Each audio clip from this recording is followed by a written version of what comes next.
Data format and classification of registers. हम लोगों ने कल रजिस्टर्स के बारे में पढ़ा था। बेसिकली रजिस्टर क्या होते हैं, वो कॉम्बिनेशन ऑफ फ्लिप फ्लॉप्स होते हैं। यानी flip flops different different types के, जब क्योंकि एक फ्लिप फ्लॉप सिर्फ और सिर्फ आपका एक बिट डेटा को स्टोर कर सकता है, इस वजह से हम लोगों ने एक तरीके से बात करें तो हम लोगों ने रजिस्टर्स यूज करना शुरू किया था। ठीक है, नाउ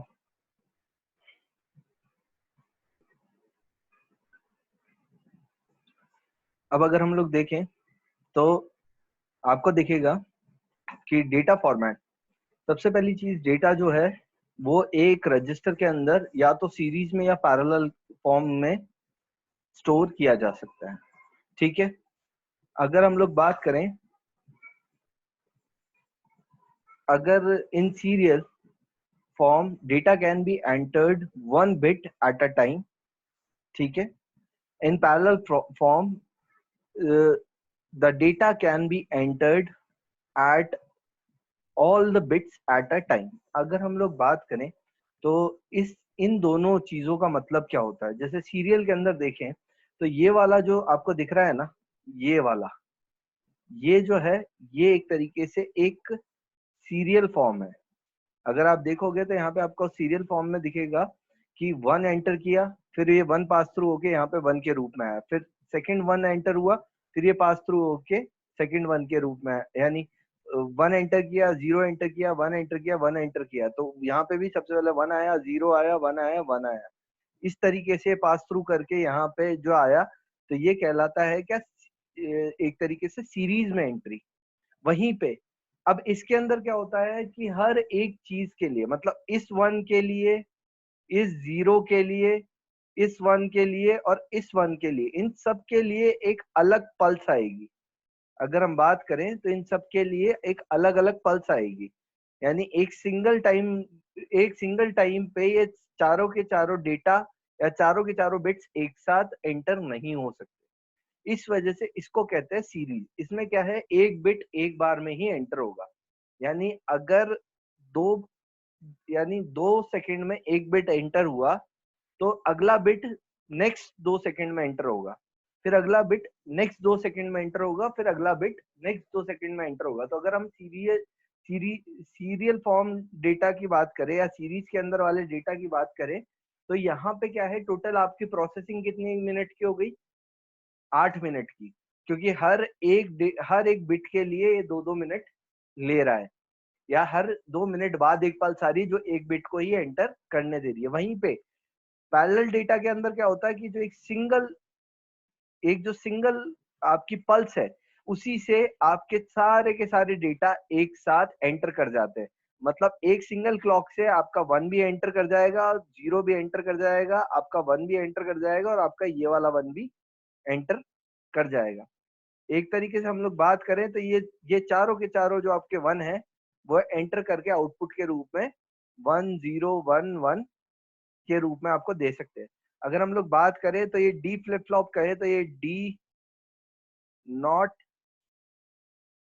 D1,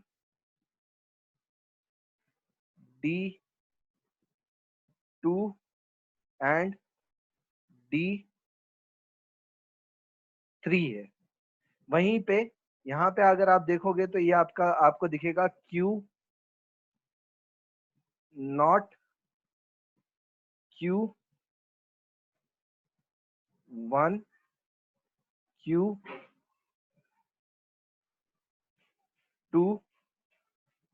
Q3।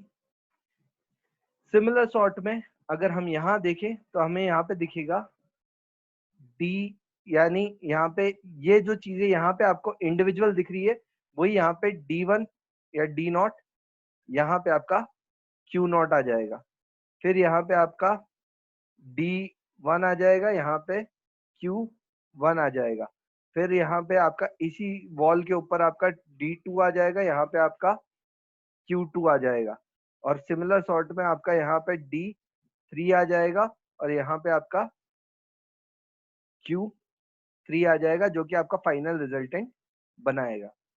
अब अपन लोगों ने देखा ये हुआ आपका सीरियल फॉर्म डेटा और पैरेलल फॉर्म डेटा। किसी को इसमें कोई परेशानी?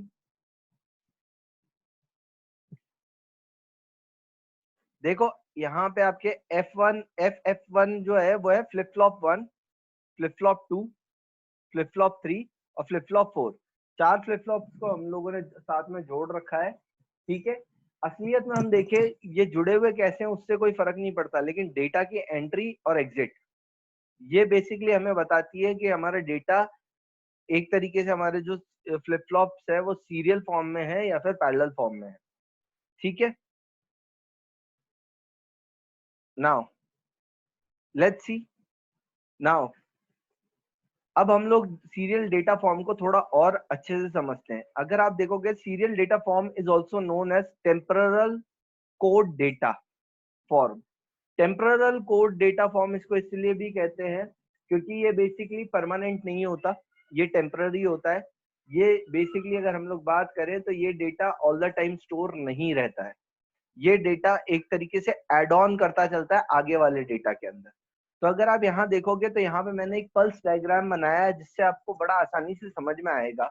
ये टाइम पल्स डायग्राम है, ये वाला जो है ना ये है टाइम पल्स डायग्राम। ये वाला जो अगर आपको दिख रहा होगा ये है टाइम पल्स डायग्राम।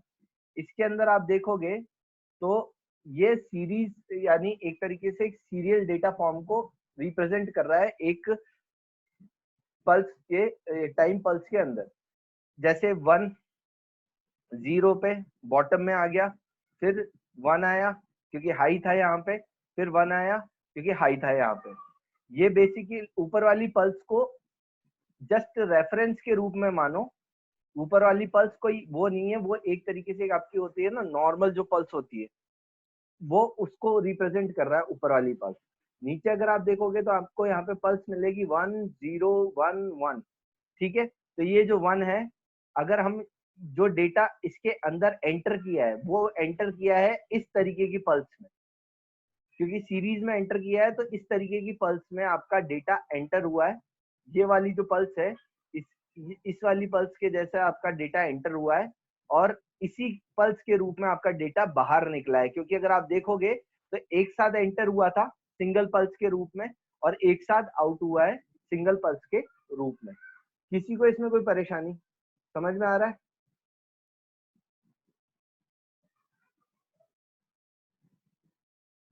चलो ठीक है। अब अपन लोग बात करते हैं नेक्स्ट पैरेलल फॉर्म की। पैरेलल डेटा फॉर्म, अब ये जो अब एक बार मैं वापस से पुराना वाला दिखा रहा हूँ क्योंकि यहाँ पे आपको कुछ चीजें देखने को मिलेगी। सीरीज का मतलब एक साथ सीरियल के अंदर चल रहा है, पैरेलल का मतलब सब इंडिविजुअली वर्क कर रहे हैं। अब आप एक चीज देखोगे तो यहाँ पे आप एक चीज देखो, सेम कोड है, 1011 को अपन को स्टोर करना था या फिर एक तरीके से हमारा इनपुट 1011 था, आउटपुट भी 1011 था। यहाँ पे अगर हम सीरीज के अंदर देखें तो जो पल्स जो है वो चौथे इधर तक जा रही है, आपको आपको दिखेगी कि यहाँ पे जो पल्स जा रही है आपके वो 4 बाइनरी बिट की जा रही है, 1011। तो ये जैसे यहाँ पे 4 के अंदर जा रही है, अगर ये डेटा पैरेलली जा रहा है तो अगर सीरियल डेटा सॉरी ये पैरेलल डेटा है यहाँ पे, सॉरी मैं लिखना भूल गया, ये पैरेलल डेटा है यहाँ पे, सीरियल डेटा नहीं है। Parallel data form is also known as special code data form. जो पैरेलल डेटा है उसको स्पेशल कोड भी कहा जाता है, स्पेशल कोड डेटा फॉर्म भी कहा जाता है आपके पैरेलल डेटा फॉर्म को। आप अब पैरेलल और सीरीज के अंदर सबसे आसान फर्क आपको यहीं से दिख जाएगा कि आप अगर यहाँ देखोगे तो आपको दिख रहा होगा कि हर एक जो वो है आपका पल्स, उसके लिए एक इंडिविजुअल टाइम पल्स निकली है। अगर आप यहाँ देखोगे एट द सेम टाइम एक इंडिविजुअल टाइम पल्स निकली है। तो अगर आप यहाँ देखोगे तो जहाँ पे हाई है वहां पे 1 के लिए हाई में चला गया, जहाँ पे लो था वहां पे 0 के लिए लो चला गया, जहाँ पे फिर से हाई आया तो वहां पे हाई के लिए 1 चला गया और फिर वापस से हाई था तो हाई के लिए 1 चला गया। तो ये सारे के सारे इंडिविजुअली आपको दिखा रहे हैं कि एक इंडिविजुअल लाइन से ये यहाँ पे दिखाए गए हैं रादर देन एक ही लाइन के अंदर, एक ही लाइन के बदले ये आपको इंडिविजुअली शोन है। तो आप यहाँ देखोगे जैसे फर्स्ट वाला 1 था वो 1 ये रहा, ये एंटर हुआ, और ये एग्जिट हुआ। आप देखोगे तो 1 एंटर किया और 1 यहाँ से एग्जिट किया। तो एक फ्लिप फ्लॉप के अंदर एक सिंगल डेटा, अब ये जो है ना, ये सब कुछ एक सिंगल टाइम के ऊपर हो रहा है, एक सिंगल टाइम के ऊपर हो रहा है, एक सिंगल इंस्टेंट पे ये चारों के चारों कमांड पैरेलली वर्क कर रहे हैं, मतलब कॉन्जिक्यूटिवली वर्क कर रहे हैं इनके अंदर। ये नहीं है कि एक पल्स आई फिर दूसरी पल्स आई, क्योंकि अगर आप ढंग से समझ रहे हो डायग्राम को तो आप यहां देखोगे कि जब पहले ये वाली पल्स आएगी जब 1 एंटर करेगा, फिर ये पल्स आएगी फिर 0 एंटर करेगा, फिर ये पल्स आएगी फिर 1 एंटर करेगा, जब ये पल्स आएगी फिर 1 एंटर करेगा। वहीं पे अगर हम बात करें चारों बिट का जो कोड हमारे पैरेलल फॉर्म में है, वहां पे क्या है भाई, फर्स्ट फ्लिप फ्लॉप के लिए 1 कांस्टेंट चल रहा है, 0 कांस्टेंट चल रहा है, 1 कांस्टेंट चल रहा है, 1 कांस्टेंट चल रहा है। मतलब ठेठ से ठेठ तक जो अगर 4 सेकंड में वहां पे एक तरीके से डेटा एक एक करके जाएगा, यहाँ पे डेटा एक साथ चल रहा है। मतलब एक इंस्टेंट पे ही आपको पूरा का पूरा डेटा एक साथ इसके अंदर एंटर करेगा, और वो चाहे 4 सेकंड तक लगातार चले। ठीक है, किसी को कोई परेशानी? Any one of you has any kind of a problem इसको समझने में?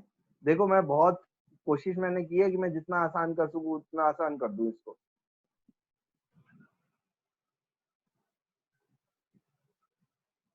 चलो ठीक है, ओके, मैं आगे ले जा रहा हूँ। Classification of register, classification of data और register, classification of register, data नहीं है यहाँ पे, classification of register depends upon is data dependent. Basically यहाँ पे मैं डेटा डिपेंडेंट लिख रहा था। Classification of register is data dependent on input and output format, किस तरीके से इनपुट हो रहा है और किस तरीके से आउटपुट हो रहा है। एक तो क्लासिफिकेशन वैसे होता है, दूसरा क्लासिफिकेशन जो है वो है आपका क्या है, on the basis of application of register. ये दो तरीके के क्लासिफिकेशन है जो हम लोग जनरलाइज तौर पे इसके अंदर पढ़ते हैं, क्योंकि क्लासिफिकेशन और भी है लेकिन ये सबसे कॉमन क्लासिफिकेशन है। अब हम लोग देखें तो on the basis of input and output there are 4 classification. 4 type के क्लासिफिकेशन आपको मिलेंगे on the basis of input and output. जैसे सबसे पहला है सीसो, मतलब serial input and serial output. Second one है सीपॉ, मतलब serial input and parallel output. उसके बाद है PISO, that is parallel input and serial output. उसके बाद है PIPO, that is parallel input and parallel output. ठीक है, अब on the basis of application देखें तो वहां पे दो तरीके के रजिस्टर आपको देखने को मिलेगी। पहला होता है आपका शिफ्ट रजिस्टर, और दूसरा जो होता है वो होता है आपका स्टोरेज रजिस्टर। ये वाले जो दो रजिस्टर है, ये ये हम लोग पढ़ेंगे और इनको बहुत ज्यादा डिटेल में पढ़ेंगे। तो इस वाले प्रेजेंटेशन के अंदर मैं आपको सिर्फ और सिर्फ इसके बारे में थोड़ा सा जानकारी दूंगा कि ये होते क्या है। ठीक है, पढ़ने को अपन इनको भी पढ़ेंगे, लेकिन क्लासिफिकेशन को हम लोग समझ रहे हैं कि एक रजिस्टर का क्लासिफिकेशन किस हिसाब से चलता है। नाउ अब आप देखोगे यहाँ पे आपको दिखेगा सीसो, serial input and serial output. If we are entering data in serial form and extracting it in it serial form, it in serial form, then it is known as seesaw. I am very much sorry for this grammatical mistake. जल्दीबाजी में मैंने सारी की सारी चीजें type की है, तो may be just bear with it. Okay, अब अगर हम लोग यहाँ देखें तो आप देखोगे यहाँ पे सीरियल फॉर्म में आपका डेटा एंटर कर रहा है और सीरियल फॉर्म में ही आपका डेटा आउटपुट के रूप में आ रहा है। तो अगर हम लोग बात करें तो अगर आप इसके लिए चार्ट बनाते हो तो आपका चार्ट बेसिकली ये का ये बनेगा फॉर इनपुट भी एंड फॉर आउटपुट भी। ये जो चार्ट है ना, ये वाला जो आपका जो चार्ट है, ये आपका इनपुट और आउटपुट दोनों के लिए सेम ही चार्ट है आपका। ठीक है, तो हम लोगों ने सीसॉ के लिए का एक चार्ट देख चुके हैं हम लोग, उसका जो चार्ट था। ठीक है, ये है आपका serial input and serial output. अब इसके अंदर अगर आप एक चीज देखोगे तो मैंने आपको बता ही दिया कि आपका इनपुट एंड आउटपुट का जो टाइम लूप का चार्ट होगा वो किस तरीके से होगा। ठीक है, अब अपन लोग देखते हैं सीपॉ। आप यहाँ पे देखोगे तो आपको एक चीज दिखेगी, SIPOs is serial input parallel output. ठीक है, तो अगर हम लोग यहाँ पे देखें तो हमारे को एक चीज है, if we are entering data in serial form and extracting it in parallel form, then it is known as SIPO. अब अगर हम लोग बात करें कि इसके अंदर हमारा डेटा कैसे एंटर हो रहा है, हमारा डेटा कुछ इस तरीके से एंटर हो रहा है। ठीक है, और आउटपुट कैसा आ रहा है मेरा कि 1 0 1 1। ठीक है, अगर हम देखें तो मेरा कुछ इस तरीके से आपको आउटपुट दिख रहा है कि इंडिविजुअली मेरा एंट्री ऐसे थी और आउटपुट की एंट्री कुछ ऐसे नहीं मिलेगी मुझे। ठीक है, नेक्स्ट अगर हम लोग देखें तो मेरा है नेक्स्ट जो है वो है पीसॉ। पीसॉ के अंदर अगर हम लोग देखें तो पीसॉ के अंदर एंट्री कुछ इस तरीके से है और आउटपुट कुछ आपका इस तरीके से है। मैं बेसिकली ये जितने हैं आपको इनको और ज्यादा एक तरीके से होता है ना ब्रीफ, एक तरीके से और ज्यादा एक्सप्लेन करूंगा जब मैं आपको शिफ्ट रजिस्टर और स्टोरेज रजिस्टर पढ़ाऊंगा, तब ये इनमें से जो जो उसके अंदर यूटिलाइज होते हैं वो सारे के सारे मैं आपको बताऊंगा। ठीक है, क्योंकि शिफ्ट रजिस्टर और स्टोरेज रजिस्टर दोनों आपके लिए सबसे ज्यादा इंपॉर्टेंट टॉपिक्स में से एक है। अब हम लोग अगर नेक्स्ट देखें तो ये है पीसॉ। पीसॉ के अंदर अगर आप वापस से देखोगे तो if we are entering data in parallel form and extracting it in series form, then it is known as PISO. ठीक है, यहाँ पे आपने पैरेलल फॉर्म में इसका इनपुट दिया और एक्सट्रैक्ट किस में हो रहा है आपका सीरीज फॉर्म के अंदर। ठीक है, so that's why this will be known as P-SAW। इसके अंदर सेम चीज है, आपका जो डायग्राम है वो कुछ इसी तरीके से जाएगा कि अगर हम देखें तो 1 2 3 एंड 4, और जो आउटपुट आएगा वो आपका कैसे आएगा इस तरीके का, जहाँ पे ये 1 को सजेस्ट करेगा, ये आपका 0 को सजेस्ट करेगा, ये 1 कहेगा और ये 1 कहेगा। वहीं पे आपकी एंट्री जो है वो ये 1 की है, ये 0 की है, ये आपकी 1 की है और ये आपकी 1 की है। ठीक है, इस तरीके से आपका एंट्री और एग्जिट हो रहा है डेटा की। नाउ नेक्स्ट अगर हम लोग देखें तो इसके अंदर नेक्स्ट आता है आपका PIPO, that is parallel input and parallel output. If we are entering data in parallel form and extracting it in the parallel form, then it is known as PPOP। सब कुछ यहाँ पे इंडिविजुअली काम कर रहा है, पैरेलल फॉर्म में input था और पैरेलल फॉर्म में ही आपका आउटपुट है, then it is known as PPOP। ठीक है, अब हम लोग अगर नेक्स्ट देखें तो इसके अंदर आता है आपका next shift register. Shift register के अंदर आप देखिए, when we want our data to be shifted from one flip flop to the other is known as shift register। आपको यहाँ पे दिख रहा है, मतलब आपका पहले जब ये 1 आया, ये 1 प्रोसेस हुआ F11 में, फिर बाद में नेक्स्ट वाले के यानी F22 के अंदर ये प्रोसेस होके गया, फिर F33 के अंदर ये प्रोसेस होके गया, फिर F44 के अंदर ये प्रोसेस होके गया, और फिर बाद में आपकी फाइनली जहां पे है ना, इसका आउटपुट के रूप में ये आया।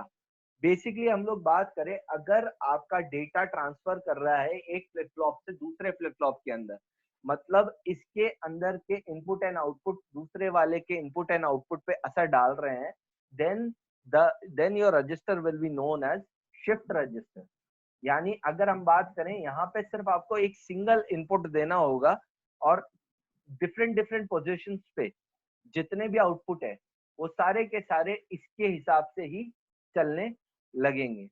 तो आप शिफ्ट रजिस्टर के अंदर मैंने एरोस से आपको दिखाया है कि बेसिकली डेटा क्या कर रहा है, डेटा फ्लिप फ्लॉप 1 से फ्लिप फ्लॉप 2 में भी जाएगा और फ्लिप फ्लॉप 2 से फ्लिप फ्लॉप 3 में भी जाएगा, फ्लिप फ्लॉप 3 से फ्लिप फ्लॉप 4 में भी जाएगा, then only it will be known as shift register. जब हम लोग इसके ऊपर एक क्वेश्चन करेंगे या फिर इसके ऊपर एक डायग्रामेटिकली इसको जब मैं आपको पल्स डायग्राम से समझाऊंगा तो आपको ज्यादा आसानी से समझ में आएगा। इसको हम लोग बड़ा डिटेल में पढ़ेंगे। शिफ्ट रजिस्टर जो है हमारा वो हम लोग थोड़ा डिटेल में पढ़ेंगे, तो डोंट वरी। अभी आप लोगों को सिर्फ ये जानना है कि शिफ्ट रजिस्टर होता क्या है, ठीक है। अब हम लोग बात करें next and last one is are storage register. When we just want to store our data and want to retrieve whenever we need it, मतलब it is known as storage register. आपके शिफ्ट रजिस्टर के अंदर एक बार data आपने enter कर दिया तो वो बेसिकली उसी समय जब उसकी पूरी प्रोसेसिंग खत्म हो जाएगी वो एक साथ आपको आउटपुट दे देगा। लेकिन वहीं पे स्टोरेज रजिस्टर के अंदर ये होता है कि आपका डेटा जाके इन फ्लिप फ्लॉप्स के अंदर स्टोर हो जाता है। ये जो F11 है, F22 है, F33 है, आपको जिस भी फ्लिप फ्लॉप का डेटा चाहिए तो इसके अंदर क्या है, आपका डेटा प्रोसेस होके आगे नहीं निकलता। इसके अंदर क्या होता है, डेटा आपका जस्ट स्टोरिंग के काम में लिए जाते हैं फ्लिप फ्लॉप। अब जैसे आपको ये वाला बाइनरी इंफॉर्मेशन नहीं चाहिए, ये नहीं चाहिए, आप कहते हो थर्ड वाली चाहिए मुझे, तो आप जैसे ही अगर आपको सिर्फ थर्ड वाली रिट्रीव करनी है तो आप थर्ड वाले फ्लिप फ्लॉप के ऊपर कमांड देके उसका आउटपुट को रिसीव कर सकते हो इंडिविजुअली, डजेंट मैटर, ठीक है। तो अगर हम लोग बात करें we need whenever we need it is known as storage register. Basically इनको स्टोरेज रजिस्टर इसीलिए कहा जाता है क्योंकि इनके अंदर कोई प्रोसेसिंग नहीं होती, बल्कि इनके अंदर जो डेटा है उसको स्टोर किया जाता है, जिससे कि अपकमिंग फ्यूचर में या फिर अपकमिंग कोई भी प्रोसेस के दौरान हम लोग इस डेटा को रिट्रीव कर सके। जो पीपो है आपका वो एक तरीके से स्टोरेज रजिस्टर का ही कहलाता है। जो अभी हम लोगों ने लास्ट वाला पढ़ा था ना, वो बेसिकली एक तरीके से स्टोरेज रजिस्टर ही है। अगर आप देखोगे तो ये और ये डायग्राम आपको सेम दिखेगा। तो जो आपका पैरेलल इनपुट और पैरेलल आउटपुट है, that is one of the type of storage register, ठीक है। अब अगर हम लोग बात करें, मैं एक बार वापस से सारी की सारी चीजों, पहले तो ये बताओ किसी की कोई क्वेरी है क्या आज के उसमें। मैंने आज टॉपिक छोटा लिया है क्योंकि मैं चाहता हूँ कि ये आसानी से समझ में आ जाए, तो इसलिए मैंने आज का टॉपिक थोड़ा छोटा लिया था, जिससे क्योंकि क्वेरीज के लिए शायद हमारे पास टाइम नहीं बच रहा था बहुत टाइम से। किसी की को क्वेरी है? हाँ मोहित बोलो। सर आप ये वाले वीडियोस भी एक बार यूट्यूब पे अपलोड करोगे ना, हाँ हाँ हाँ, जो जैसे क्वाड्रेटिक के करे थे। बिल्कुल बिल्कुल। अभी क्या है, मेरे को 2-3 दिन हो गए, वो क्या है डेटा नहीं बचता ना, तो फिर बाद में मैं कर दूंगा। मैं ये समझो कि 10-15 एक साथ अभी मैं डाल दूंगा रात को। Okay sir, thank you. किसी को कोई ये बताओ, इसमें इसमें किसी को कोई परेशानी समझ में आया क्या ये वाला? क्योंकि कल अपन इसके है ना फिर एग्जांपल्स लेंगे सारे के सारे रजिस्टर्स के, जो एक होता है ना डायग्राम के साथ। सर पूरा तो नहीं आया सर, थोड़ा थोड़ा है। क्या नहीं आया आयुष?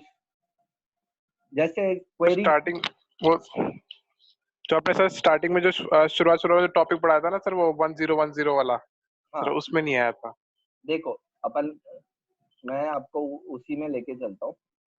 जैसे अपन ने जब ये डेटा फॉर्मेट यहाँ से ये वाला था अपना, तो इसके हाँ अंदर आप ये देखोगे ना तो आपको एक चीज दिख रही होगी, एक जगह पे तो मैंने सारे के सारे नंबर्स एक साथ रखे और एक साथ बाहर निकाले, ठीक है। ये नंबर्स क्या है, ये नंबर्स है वोल्टेज की। बेसिकली आपकी वोल्टेज किस तरीके से वर्क कर रही है। अगर आप देखोगे तो यहाँ पे आपकी जो वोल्टेज है, 1 से 1 का मतलब है वोल्टेज हाई है, 0 का मतलब है वोल्टेज लो है, ठीक है। वोल्टेज हाई एंड वोल्टेज लो वो बेसिकली पल्स चार्ट से हमें पता चलता है। अब जैसे आप यहाँ देखोगे ना तो आपको ये दिख रहा है, ये वाला यस पल्स। सर। तो इसके अंदर अगर हम लोग देखें तो ये बेसिकली है ना, ये वाला जो पॉइंट है ना, ये तो 1 है, और ये जो डिप्रेशन पॉइंट दिख रहा है ना तुम्हें, ये 0 कहलाता है। ये वाला पॉइंट 1 है और ये वाला पॉइंट आपका 0 कहलाता है। यूजुअली हम लोगों का ये मानना होता है कि अंटिल, यानी जो भी वर्किंग होगी ना, वो यूजुअली इस वाले सरफेस के ऊपर होती है।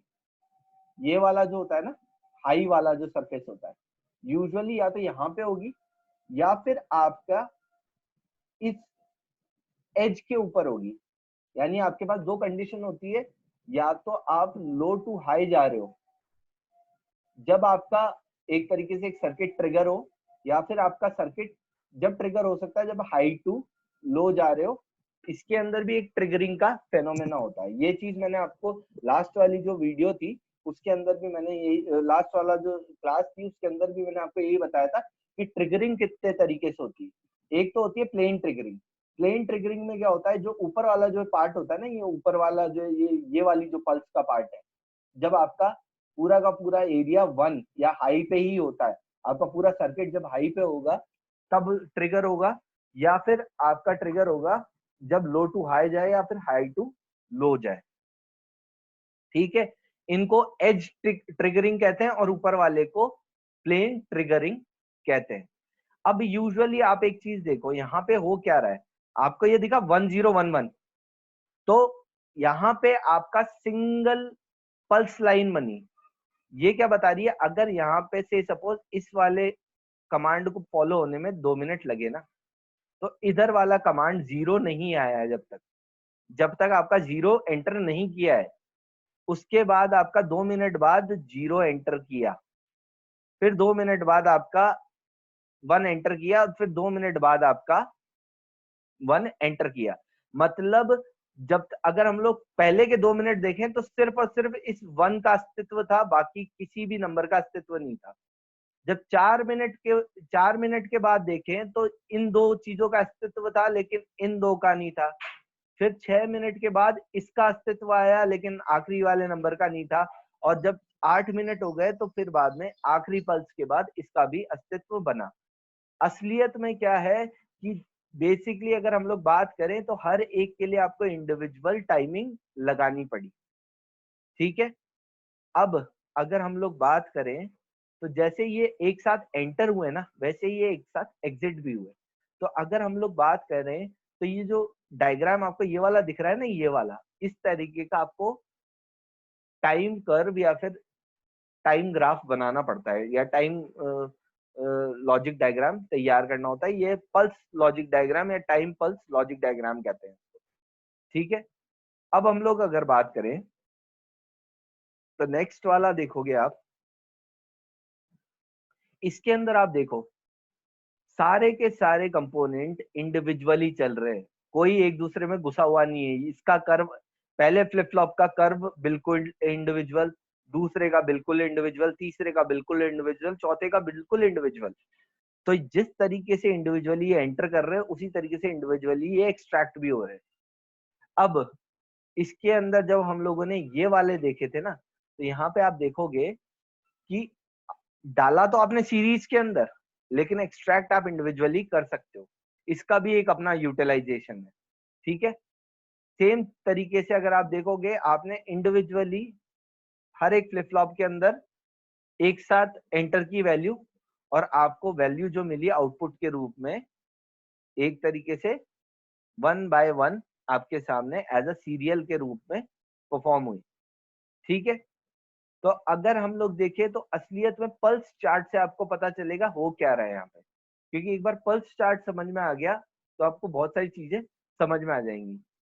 अब हम लोग अगर देखें तो कल मैं आपको इनके एक तरीके से बूलियन अलजेब्रा के द्वारा कुछ क्वेश्चंस लेके मैं आपको ये चीजें समझाने की कोशिश करूंगा।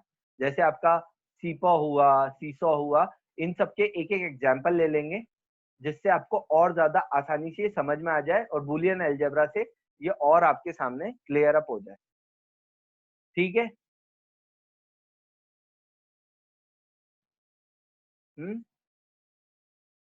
और किसी को कोई क्वेरी या अभी भी नहीं समझ में आया? आ गया सर, आ गया। नहीं आया